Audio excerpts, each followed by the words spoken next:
dance for joy or lust or So welcome to slightly shambolic SMMT reviews, the series where we do reviews very quickly, usually in about half an hour, and they are very shambolic indeed. This is the brand new facelifted 2023 SsangYong, or KGM as it will be from 2024, Tivoli 1.5 Ultimate Nav Automatic. But is it any good? Should you care? Let's find out, shall we?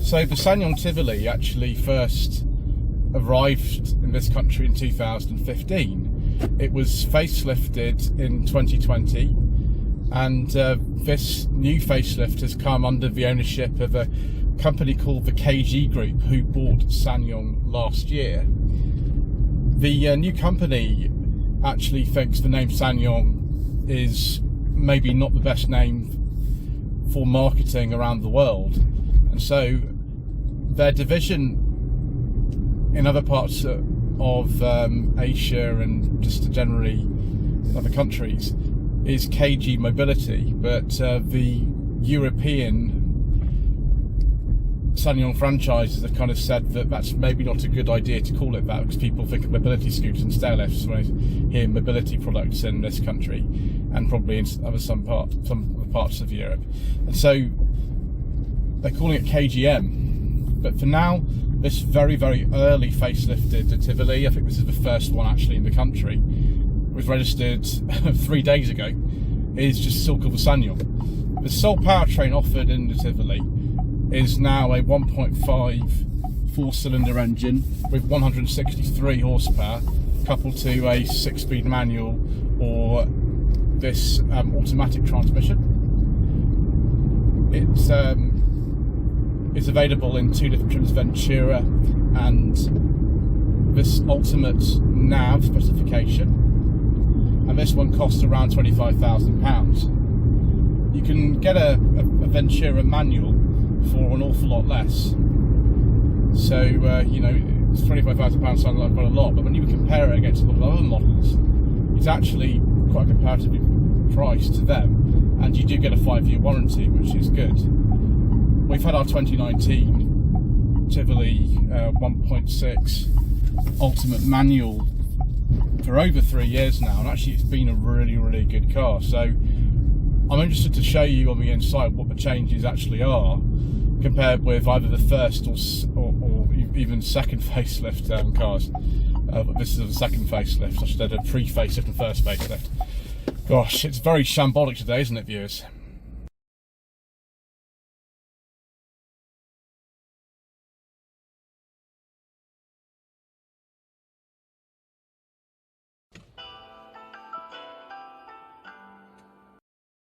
So on the outside, in comparison with the 2020 facelift, this car looks very different.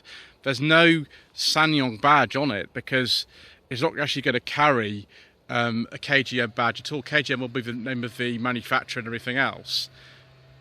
But SsangYong badges are on the back of this, but as you can see, they've really gone for a really sort of different look, and it's very contemporary, and I quite like it actually. So we've got these very different wheels. They're still 18 inches like on the old Ultimates, even as far back as 2019. Keyless entry, of course, the nice chrome strip running down the side of the car. Fuel fill is still in the same place.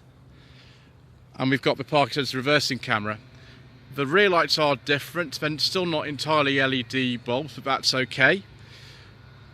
I think I prefer the look of this 2023 facelift to the 2020 facelift. I think the 2019 car we have actually looks better than the slightly newer ones in my opinion, but there we go. So don't expect to see for too long SsangYong Ultimate on there, because the trim levels will actually change as well. So we open up the boot. Normally a Tivoli boot's about 400 litres. It sort of depends on whether you've got, you know, a boot divider or whatever it is in there. So we lift up the floor as usual. Do we actually get a spare wheel? No, we don't. That's unusual. You probably get a spare wheel, to be honest, from older car and put it in if you wanted to. So yeah, about 400 litres. We've still got the same sort of bits in here with the bungee cords and the 12-volt socket. We've also got the low blind, but never used to be available on the bottom specification cars for some reason. These are £120 to release if you break them like we did with ours, so just be aware of that.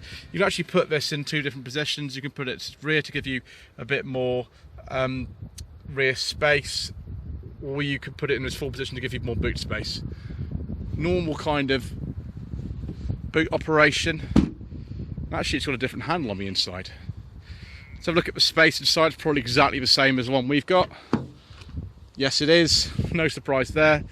Got some nice fabric on the doors. I can't remember if this is real leather. Certainly ours is. Could be Arctic leather though, in this this 2023 model. So we've got the bungee cords here as well. I don't really know why they're here, but you can maybe sort of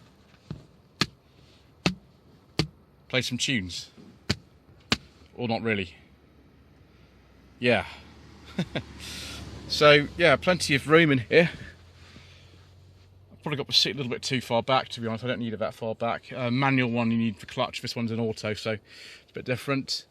But yeah, very contemporary, still very much along the same lines. I actually prefer, to be honest, the chrome interior door pulls that we've got in our pre-facelift car, but you know, there we go. Still massive door bins and everything like that. I'm pleased to see we've got a light headliner in here. We haven't got a dark one like so many modern cars have. Adjustable height seat belts. Still got the little light there. Some cars of this class don't have that. And then the rear armrest, which is good. Electric windows, of course, on both sides. Yeah, you know, so far so good, really. Let's get into the front. T-GDi turbo gasoline direct injection, just 1.5. And we've still got the heated steering wheel controllers here.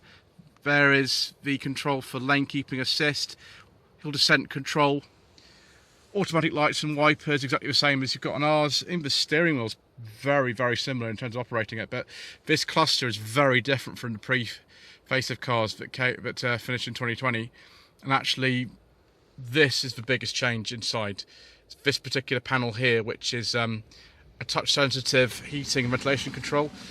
I thought when I first heard about this would be going to be a really big problem, and I would hate it. Ooh, there we go. The dials are coming on.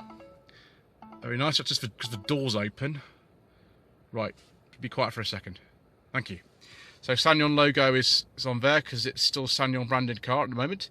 So we've got dual zone climate control, which is very different. That's on recirculation. We need to turn that off. Actually, this isn't too bad.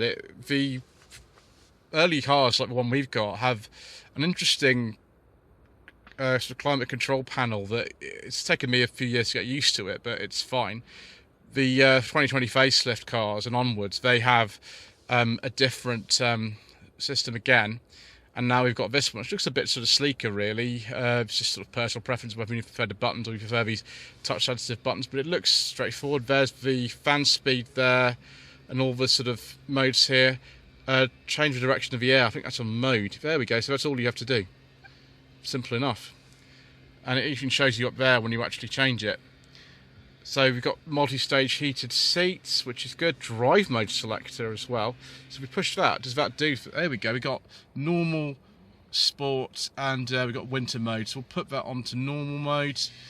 There we go. You got to hold it down to get to winter. USB port here. It'd be nice to have more than one, but we have got 12-volt socket here and another one there. You've got 2 of them. One's in front of the gear lever. Shift lock releases there for some reason if you need it. Still got the cup holders in the same place. I don't tend to use the handbrake in automatics, but it's got a normal handbrake, which is nice. I like normal handbrakes, viewers. Still got the same compartment in there. You can actually fit a first generation iPad in there from 2010. It's big enough for one of those, which is quite good. One thing we don't have in here, in comparison with the earlier cars, the cars before 2020, is the gun holder for a Mauser, like in the 1965 spoof James Bond film Licensed to Kill, which would hold one of those nicely. We haven't got one of those. The glove box actually, as well, isn't as big at all as the very early cars. It's the same size as the first facelift ones. You can see the manuals and everything's in there. But I prefer the really big one to the early cars myself. We have a soft touch bit of material there. We don't have soft touch there for some reason. It's just on that bit, which is always a bit strange to me. But there we go, never mind. Speaker there and the climate vents and everything like that. Right, the door bins are massive. They're the same as the ones on our car, and you can fit a 2-litre bottle of water in there, which is massive in comparison with some other cars. Yeah, so again, very, very impressive so far. Let's have a look at this infotainment system, shall we? So it's kind of very similar to the sort of system that came in 2019 that offered Android Auto and Apple CarPlay to certain models like the ELX and the Ultimate at the time, but just a much more modern version of it. So we've got navigation, you can see, I think this is by TomTom.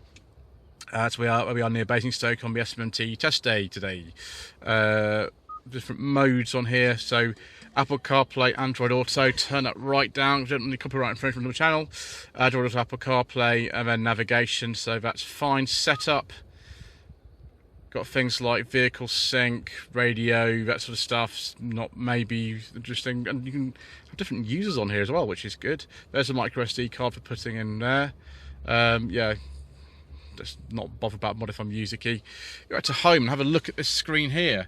So will it actually allow me to get rid of that prompt for the open door, or do I have to sort of mess around? There we go. Lane keeping assist standby. Okay, we can go probably into different modes using this button just here. Allows me to sort of go through the different modes, and we go up and down. So there is the navigation. There we go, drive assist, dashboard settings, all sorts of different things. And there's a picture of the new car there. Yeah, there we go. It's a new face of Tivoli now. That's neat, isn't it? The one we've got has just got a monochrome screen in here. We haven't got miles an hour and sort of different revs on the side. You can change the sort of dashboard settings on here if you want to. Oh no, we need to go and move, don't we, to this one here? I always forget that one. There we go, dashboard settings. Let's see if we go into there. Yeah, we can have all sorts of different things in here. Fuel economy, speed units, all that sort of stuff. Back is up there. Yep, there we go. And actually that's back as well, is it? That's confusing. No, we're getting out of here. Okay, that's okay. So you go move and it goes back. This is the problem with being one of the very first people to actually drive one of these cars. You haven't got anything else to sort of guide you through. You just have to sort of make it up because there's nothing else that comes first. It looks like I'm an absolute idiot, and well, it's because I am. Display settings. Okay, here we go. Yeah, so you can go day mode and night mode and all sorts of things, and change the sort of where the dials are and all sorts of things. I think we'll just leave them, to be honest, where they are. That'll be just fine. So down to vehicle settings, door boot, tailgate convenience, all sorts of things. So lots of different bits we can sort of fiddle around with if you want to. But this is actually very similar to the 2020 facelift cars in here. It's not that different. Back, coming out. Yes. Okay. There we go. So we've got some driving display information. We can have that rev counter like that if we want a sporty car. And there's lane keeping assist, AV off, and we can have that display. We can have all sorts of different exciting things, can't we? So if we go down here, can we? Yes, we can have sporty, or sort of normal. We can have all kinds of things. Yeah, hopefully normal will come back on. Great, right, that's quite enough of me chuckling to myself. This is very shambolic, isn't it, viewers? Let's open the bonnet and have a look at the engine, shall we? Right, I've turned it off because it was beeping at me like crazy. So here is the 1.5 4-cylinder turbocharged engine. It's a direct injection, as in GDI, with 163 horsepower. Certainly it's a bit of an upgrade on the 1.6 petrol engine that was in a lot of the facelifted cars. I don't think is a diesel option available with this new facelift. I mean, we don't talk about diesel on the channel anyway, viewers, so you know that's just the way that it goes. But yeah, everything looks sort of okay. The battery's got a heat shield on it for some reason. Relatively easy to sort of work on. What if the oil filter? Yeah, the oil filter's just there. That's the oil filter. It's quite easy to change it, rather like the 1.6 was. So it's not maybe entirely different from the first engine that was in the Tivoli. SsangYong's own engine. It's not made by anybody else. And then we've got a date code on there of 26th of June for that reservoir. So yeah, it's a new build, new era. Right, let's just stop waffling on about nothing and go for another drive, shall we? Lloyd Vehicle Consulting stickers, t-shirts and mugs are available by clicking the link to the Google form in the video description below.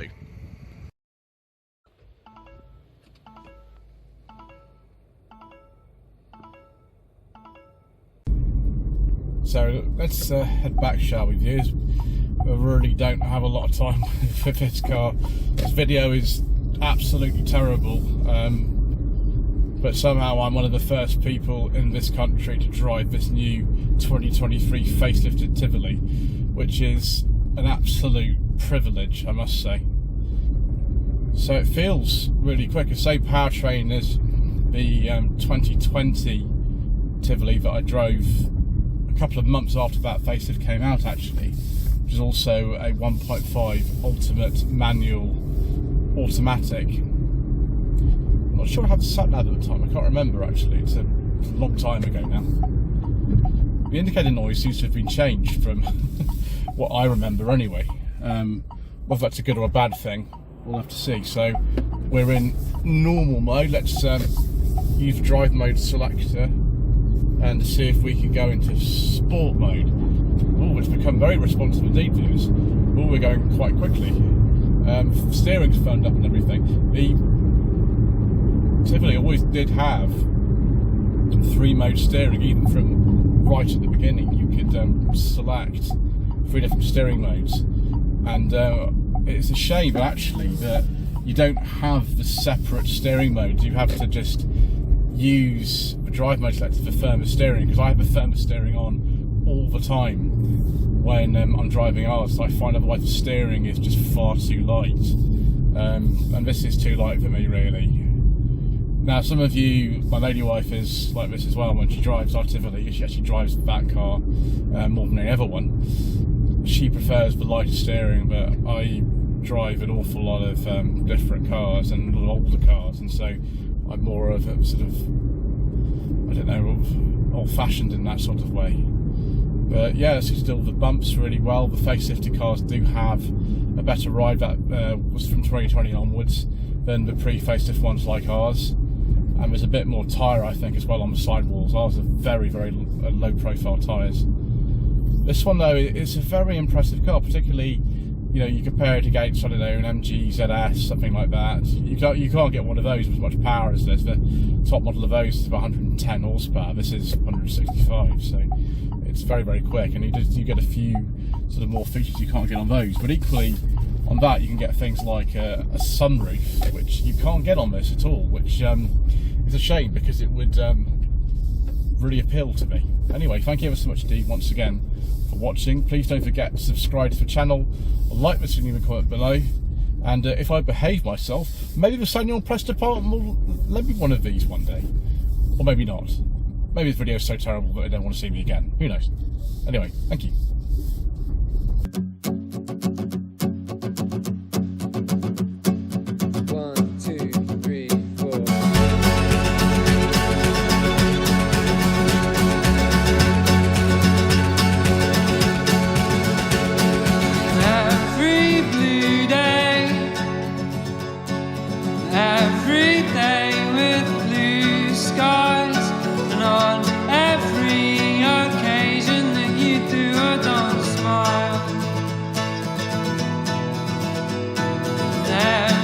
Time you